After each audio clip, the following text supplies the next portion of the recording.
5 things you should never say to someone who's depressed. Number 1, it's all in your head. Like, depressed ka? Dili uy, huna-huna ra na nimo. So, imo lang gi-disregard ang iyang feelings. That's why, feel nila, walay nakasabot sa ilaha. What if ikaw, gigutom na, pero dili gyapon pa kanon? Ingnon ra kag, huna-huna na nimo ang gutom. Lalim ka ha. Maong ilahan lang iluom or itago ang ilang gidaladala nga problema. Don't be so judgmental or close-minded pud uy. Okay, number 2, napay mas lala og problema kaysa sa imuha. So, unsa imong pasabot? Dili na importante ang iyang feelings? Just because gamay ra lang ang problema kaysa sa uban? Dili man ay competition para magpalabuanay sa problema. Ang mas lala, mauray dawaton nga feelings. Lain-lain ang problema ang mga tao. And ikaw nga gasulti ana, for sure, nasa kay imuhang problema. But lucky for you, dili inana ka bugat or ka stressful unlike sa ilaha. So number 3, mas maayo pa man gani ang imong life kaysa sa uban. Again, di na siya competition. Mula nimo gipush ang tao para itago na lang ng ilang gibati. Like, dili acceptable ang gidakon or gigamayon sa ilang problema. Just because mas okay ang iyang life compared sa uban. Like, gitanggalan nimo siya freedom nga dibdibon kung unsa ang iyang problema. Ayaw anak Megs, may pagtagaan na lang nimo siya milk tea with pizza. Apili ko ha. Okay, number 4, you're just overreacting or inuir anak. Wow! What if kalibangon na kay ka? Pero di pa moundang ang nasud CR. Kaya ingnan na kag inuira na pugni lang sa. O di ba makasapot?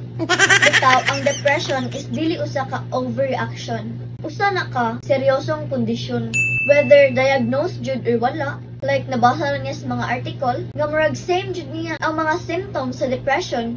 Hinay-hinay pud taon sa mga ipangbato nga storya. Hatagi sa nagmalasakit og respeto ang tao. Anyways, kung dili man ganit tinuod nga depressed siya or na siya dakong problema, something like that, then siya rin magabaan sa pagpamutbut. Like, basin mo tinuod. So ikaw, be sensitive sa imong mga words. Labi naa sa state of kaguol or kasubo ang imong gisultian. Kay, dili na nimo ika-cool. So, number 5, tinapulan ra lang imuha. Why? Kay mostly sa mga depressed, don't really have the energy to do anything. Sige nagmukmuk, dili na halos maligo. Mugawas and everything.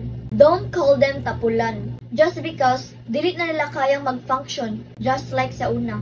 Though, it's really not good jud nga magtinapulan, no? Yes, pwede himoong excuse as depressed. Pero help yourself lang jud pud. Not just for you, pero sa mga tao pud sa imong palibot. Especially your family. Kung magtinapulan ka, kay lagi depressed ka, then among pud sila. Ma-depress na pud noon sila. Kay hasta sa imong mga bulingon, sila nang nooy mula ba. Kay dili naman ka mulihok, di ba? Mauron. Need lang jud kag hugot nga pag-ampo. So again, help yourself. Bangon. Kung mahimo, inom og Enervon. Cherries, baka naman Enervon. Dihon. Okay, so diri na lang ko kutob, diri na lang ko taman. Pero before I'll end this, shout out sa tadaan.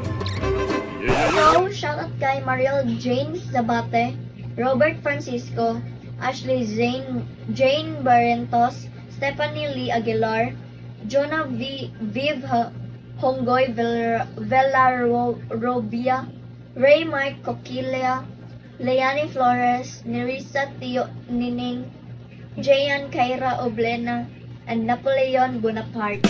So that's it for today's video. Until next vlog mga meg, God bless everyone and I thank you.